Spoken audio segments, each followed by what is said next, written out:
Hello and welcome back to the Introduction to Autism and Developmental Disorders. This is video part 2. And in video part 2 we're going to cover these two objectives. Objective 3 is to match significant figures in the history of autism with their major accomplishments. And 4 is to identify and discriminate likely causes of autism from proposed causes which have been disproven and rejected.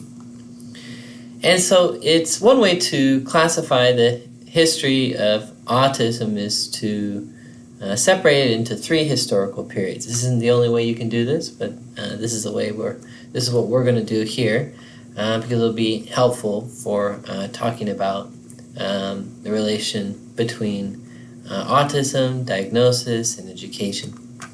Now, there's 3 periods here. The recognition period from 1911 to 1981, the identification, treatment, education period from 1981 to 2015, and the insurance reform period 2001 to present day. And we're going to talk about each of these periods in detail. So let's start with the recognition period. Now this is from 1911 to 1981, and it begins and a lot of some of the things I'm going to read you are quotes from Bill Heward in his special education text. And we're going to begin with 1911 with Eugene Bleuer, who was a Swiss psychiatrist who coined the term autism from the Greek word autos, meaning self, to describe patients with schizophrenia who actively withdrew from social contact. Now there was an educational implication of this event, which was that when used later to name a condition in children who displayed behaviors similar to Bleur's patients, the term autism implied that children purposefully withdrew from those around them, which ultimately probably gave rise to the idea that children with autism lack the motivation to be social, which in general now is an idea that is rejected. And now the next event of significance was in 1943, and it was Leo Kanner, who was a child psychiatrist at Johns Hopkins University, who described characteristics of a childhood disorder that he called early infantile autism. Now we're going to talk about Kanner a little bit more later.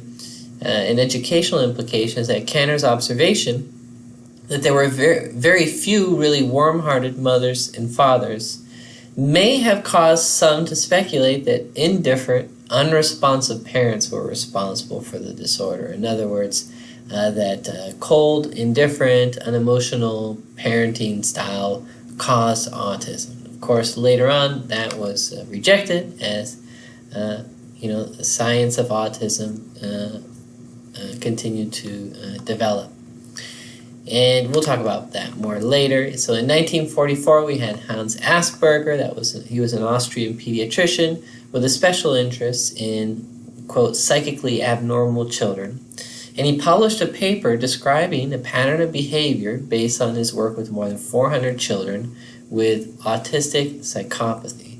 Now, an educational implication was that the pattern of behaviors and characteristics he described would later become known as Asperger's syndrome.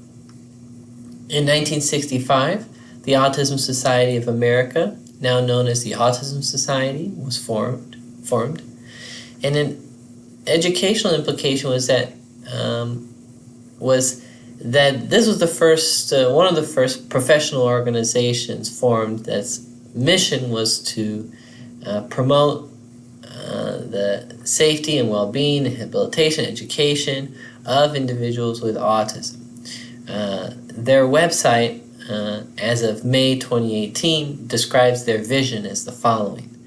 The Autism Society envisions a world in which individuals and families living with autism are able to maximize their quality of life, are treated with the highest level of dignity, and live in a society in which their talents and skills are appreciated and valued. Now, in 1967, Bruno Bettelheim wrote a book called An Empty Fortress, which proposed cold, heartless parenting caused some children to withdraw into themselves. So again, we see this focus historically on blaming parents for their child's autism. And we know that no parenting style causes autism. We know that now. That's nonsense. But an educational implication was that Bettelheim's theory that autism was caused by refrigerator mothers, so otherwise referred to as the refrigerator mom hypothesis, led to much professional blame and mistreatment of parents and devastating guilt. Now, in 1981, Lorna Wing published an article in Great Britain in which the term Asperger's syndrome was used for the first time, and an educational implication is that her seminal paper reignited interest in Asperger's syndrome, especially in Europe. Now, there are two other events I haven't discussed yet. So the first one here is in 1957, B.F. Skinner published his book on the analysis of verbal behavior. Now, this is a really important milestone in the history of autism because what Skinner did is he reinterpreted language as operant behavior by through the lens of or from the perspective of the fundamental principles of behavior. So basically he looked at language and said, hey, language is behavior, just like any other kind of behavior. The same principles underlie language. And so, and then he classified aspects of language into verbal operants, such as the mand, the tact, the intraverbal. Now when Skinner did this, he basically, set up the foundation for what would later be the development of applied behavioral technology for teaching children with autism, other developmental disorders, and intellectual disabilities, that is, children with language delays or deficits, how to talk, how to communicate, how to get their needs met, how to be better speakers, and thereby enabling them to benefit from academic instruction in literacy and orality and so forth. And now in 1968, the seminal, or let's say the flagship journal in applied behavior analysis called the Journal of Applied Behavior Analysis published its first issue. And in that issue, Beowulf and Riesly defined what applied behavior analysis was by identifying and describing 7 dimensions of applied behavior analysis. We'll talk about that a little bit more later, but that's the recognition period from 1911 to 1981. Now let's transition to the identification, treatment, education period from 1981 to 2015. In 1987, Ivar Lovaas conducted the first large-scale intervention study showing that intensive intervention for children with autism could produce substantial gains in functioning. Some children in the study lost their diagnosis and were placed in general education classrooms. Now in 1990, autism became a disability category by law within IDEA. In 1993, Catherine Maurice, a parent of a child with autism, wrote, "Let Me Hear Your Voice." Now this described how her child benefited from intensive behavioral intervention based on applied behavior analysis. And really a lot people attribute the emergence of ABA intervention, its proliferation, its popularity, to Catherine Maurice's book, which inspired parents and practitioners alike and gave them hope that applied behavior analysis could help the children with autism, other developmental disorders. Now, in 1994, Asperger's syndrome was recognized as a disorder in the DSM-4. In 1994, the National Alliance for Autism Research was formed, later integrated with Autism Speaks, which was founded in 2005 by Suzanne and Bob Wright, who co-founded Autism Speaks, and which was inspired by their grandson, who was diagnosed with autism. Now in 1998, the Association for Science and Autism Treatment was formed. It's a non-profit organization run by all volunteers, and many of whom are parents of children with parents of children and adolescents with autism. And their website is useful for parents and practitioners alike for identifying information about scientifically supported treatments or interventions for children with autism, as well as fad treatments such as facilitated communication or rapid prompting method, also known as FC or RPM. Those are pseudoscience interventions that are not effective. They're not helpful. There's no scientific support to suggest they are, and in fact there's quite a bit of evidence that they can cause harm. If you ever hear about FC, facilitated communication or rapid prompting method, run away from that. That stuff's no good. Alright, in 2002, the Council for Exceptional Children formed the Division on Autism and Developmental Disabilities.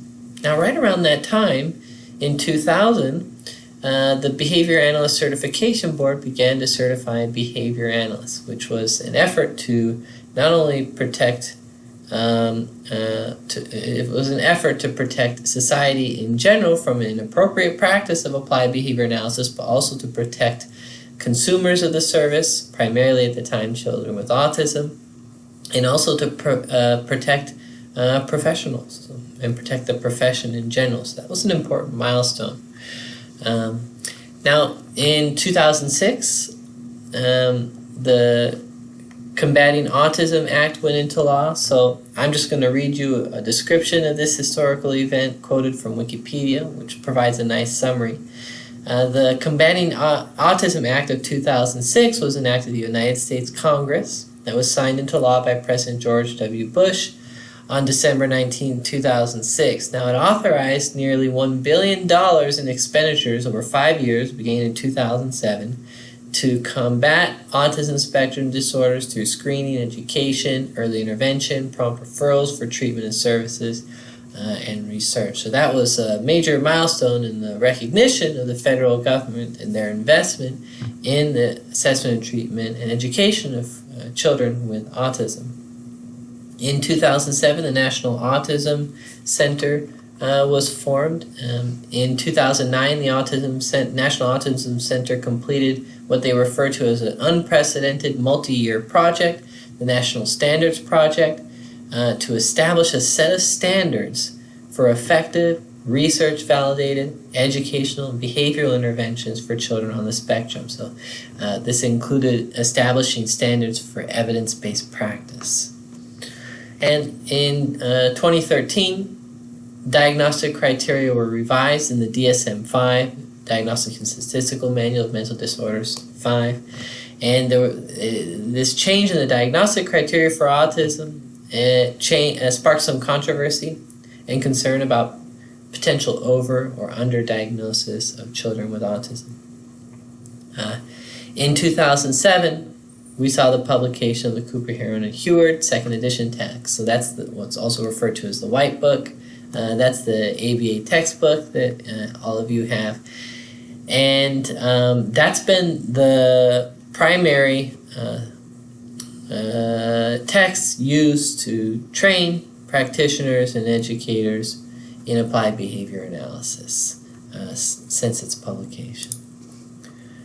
Now, in the third time period is insurance reform from 2001 to present day. So basically what I've provided you here is a timeline of insurance reform, that is, transitions to states mandating that insurance companies cover ABA services for children with autism from 2001 to 2014. So you can see a lot of states got on board during that time, and then since 2014, I believe a few more states have passed insurance reform. You can see Texas started their reform in 2007.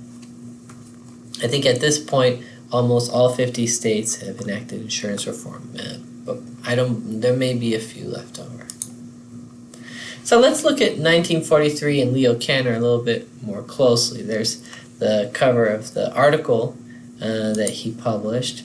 Now, he was a child psychiatrist at a child psychiatric unit in Johns Hopkins University.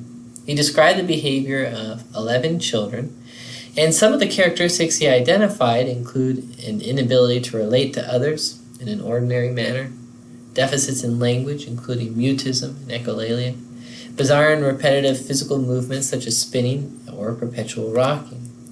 and he was the first physician to use the label autistic to refer to children with a combination of social impairments, communication impairments, and repetitive behavior.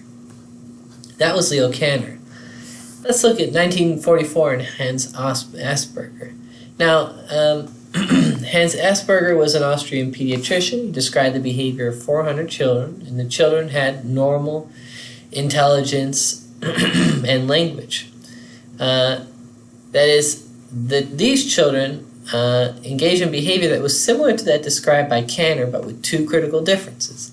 Higher functioning individuals with autism, so those who would have been diagnosed with Asperger's syndrome later, tend to have a typical IQ and near typical, or in some cases, advanced language, but significant difficulties with social skills, such as making and maintaining friendships. They show difficulties with changes in routines or transitions, find some aspects of learning very difficult, and exhibit stereotype behavior, typically in private, such as hand flapping, and motor skill deficits, such as difficulty writing with pencils or using scissors. In 1981, the British researcher Lorna Wing popularized the term, and then Asperger's syndrome was recognized as a disorder in the DSM-4. That's when children began to be diagnosed as having Asperger's syndrome. ASR4. In which historical period did behavioral intervention become more affordable for many families? Was it A, recognition, B, identification, treatment, education, or C, insurance reform? Give a few more seconds. Alright, I'll close the poll, and the answer is C, insurance reform. The diagnostic label autistic can be traced to its origin with A, Leo Kanner, B, Hans Asperger, C, Ivar Lovaas, or D, Lenny Kravitz. Couple more seconds. Alright, I'll close the poll, and the answer is A, Leo Kanner. ASR6. In 1994, children with a normal IQ, relatively typical language, but impaired social functioning began to be diagnosed with A, Asperger's syndrome, B, autism, C, intellectual disability, or D, Down syndrome. Couple more seconds. Alright, I'll close the poll, and the answer is A, Asperger's syndrome. Now, in 1968, JAWA published their first issue, and in that issue there was the article Some Current Dimensions of Applied Behavior Analysis by Bear, Wolf, and Riesly. Now, this article continues to be highly influential in the field of applied behavior analysis, including its application in behavioral intervention for children with autism. And they listed 7 dimensions. They said that an intervention is applied behavior analysis if it's applied, if it's behavioral, if it's analytic, if it's conceptually systematic, if it's technological, if it's effective, and if it has generality. And essentially, Bear, Wolf, and Riesly defined the science that would lead to the development of evidence-based practices in the treatment of disordered behavior, including those characteristics of autism. ASR7, the publication of JAWA is important in the history of autism because A, gave researchers the opportunity to highlight their work in autism, B, the article defined the science that would lead to development of evidence-based practices in the treatment of disordered behavior, including characteristics of autism, or C, it was and continues to be a journal focused on autism research. A couple more seconds. Alright, I'll close the poll, and the answer is B. It's not a journal focused on autism research, although many of the articles include participants with autism. The journal publishes studies in applied behavior analysis across a wide range of topics. Alright, 1987, Ivar Lovaas. Now, taking it back to Kanner, Kanner's description of parents' cold, non-responsive parenting style led to the development of the refrigerator mom theory of autism. Again, that was that autism is caused by cold parenting that lacked affect, warmth, love, and so forth from the parent. Now, research subsequently led to a rejection of this theory and a focus on organic causes such as genetic predisposition, and atypical structural and functional brain development. Although the environment also plays a critical role in mediating how symptoms of autism develop through experience. For example, impoverished environments may exacerbate symptoms of autism, such as in the case of Victor from Jean-Marc Gaspard Itard's Count of the Wild Child from a 1970s French film, which is described in your text. When Itard found the boy, he couldn't speak, he didn't try to communicate, spent more time with objects than people, lacked adaptive behavior, and engaged in strange or inappropriate behavior. But through intensive, individualized instruction consisting of arrangements or manipulations of the environment, environmental enrichment, the boy was reported to have acquired some skills. Enriched environments based on scientific accounts of learning and behavior can reduce and sometimes eliminate symptoms of autism, such as in the case of the famous 1987 Ivar Lovaas study conducted in UCLA.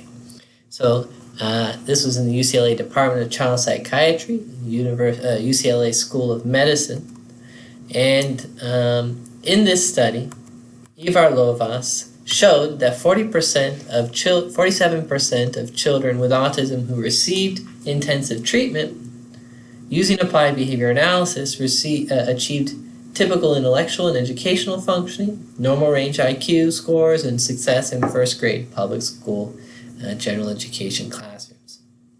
And that was compared to a less intensive intervention. Now, there are some limitations of all research. Limitations of this study include there was no random assignment to groups, low IOA, outcome measures reported were not direct measures of behavior change related to symptoms of autism. And there was some controversy that aversives were used to punish problem behavior. But nevertheless, this study was one of the first major studies to show that environmental enrichment in the form of intensive behavioral intervention using applied behavior analysis can significantly improve the outcomes of children with autism across a wide range of domains of functioning. Children with autism have a better chance of living a better life through behavioral intervention. ASR 8. Which was a major finding of the Lovaas study? A. Children with autism who receive 10 or more hours per week for 2 years may show improved IQ. B. A true experimental design was not used. C. ABA treatment for symptoms of autism use aversive stimuli. D. Children with autism who receive 40 hours per week of ABA for 2 years are more likely to respond well to a general education curriculum. A couple more seconds. Alright, I'll close the poll, and the answer here is D. ASR 9. In some cases, autism is caused by cold parenting or a lack of parental caring and positive affect. A, true, or B, false? A couple more seconds. Alright, I'll close the poll. The answer here is B, false. So far we've talked about a few myths of autism, or supposed causes of autism that just aren't true. 1, vaccines. 2, mercury. 3, parenting style. None of those things have any impact on autism as far as research goes. Okay, 1990, the Individuals with Disabilities Act recognized autism as a distinct category of a disability. Now, a diagnosis is different than classification. Okay? Special education law, such as IDEA 2004, requires that for students to receive special education, they must meet the definition of a disability category. And like I said, autism became a disability category by law in 1990. So the number of students who receive special education under the autism disability category has steadily risen, along with the increase in the prevalence of autism. The definition of autism under special education law is similar to the DSM-5 diagnostic criteria, but less specific. So identifying a student as having autism guides educators in the student's life to select appropriate specialized instruction shown in the scientific literature to be effective for that population, as well as funding, services, and advocacy. Okay? Notice that this criterion here, that autism does not apply if a child's educational performance is adversely affected primarily because a child has an emotional disturbance. All right, so that has to be ruled out. In other words, if a child's educational performance cannot be linked to these symptoms of autism, then they might not be recognized under this category of autism, even though they may have a diagnosis of autism from a developmental pediatrician or psychologist. Now, although it is also important to note that the selection of instructional practices cannot merely come from the disability category, okay? It must be individualized to the student's needs and responsiveness to instruction as indicated by rigorous progress monitoring, assessment, evaluation. All right, and we're going to consider this topic throughout this course and give it special consideration when we talk about brief experimental analysis of academic interventions later. ASR 10. Legislation officially recognized autism as a disability category, which entitled children with autism to special education in A, 1943 by Leo Kanner in the recognition period, B, 1990 by IDEA in the identification, treatment, education period, or C, 2007 in the insurance reform period. A couple more seconds. Okay, I'll close the poll. The answer is B, 1990 by IDEA in the identification, treatment, and education period. ASR 11. Which characteristic is necessary for a child with ASD to be eligible for special education, but not necessarily for a diagnosis of autism? A, poor academic performance. B, impairments in communication skills. C, repetitive and stereotype behavior. Or D, social skills deficits. Couple more seconds. All right, I'll close the poll. And the answer is A. Poor academic performance is necessary for a child with autism to be eligible for special education, but it's not necessary for a diagnosis of autism. Remember to distinguish between classification, that's about the special education assessment and IDEA, and then diagnosis, which is performed by a psychologist or developmental pediatrician, for example. Okay, in 1993, Catherine Maurice wrote about her struggles as a mother of 2 children with autism spectrum disorder. And she described what it was like to navigate a sea of pseudoscience and scientifically grounded treatment approaches. And ultimately, she learned that the ABA-based approach to treatment had by far the most scientific support. It initially sparked controversy, and ABA was viewed by critics as a fad treatment. Okay? And Maurice was called a child abuser, a fraud, an embezzler of other people's money, a mother of privileged and precocious brats, a religious fanatic, and a Miss America queen. Right? So she was insulted, she was degraded, she was disrespected for what she described as the ABA treatment that her child received, or her children received. So this book is said by many to have sparked what is now a significant proliferation of the use of ABA to treat and educate children with autism. So we know now that Catherine Maurice was right, in that ABA is the answer, the best answer we have for treating and educating children with autism. In 2000, we saw the Behavior Analyst Certification Board begin to certify practitioners as behavior analysts. Alright, so there are now 3 different certifications. You can become a board certified behavior analyst, a board certified assistant behavior analyst, or a registered behavioral technician. Now notice that this is not an autism certification. They certify people, professionals as applied behavior analysts, not as autism therapists or something like that.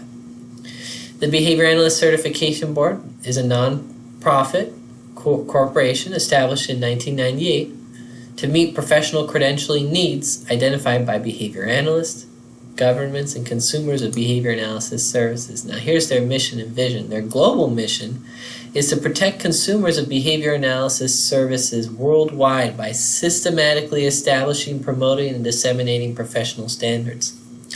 Their global vision is to solve a wider variety of socially significant problems by increasing the availability of qualified behavior analysts around the world.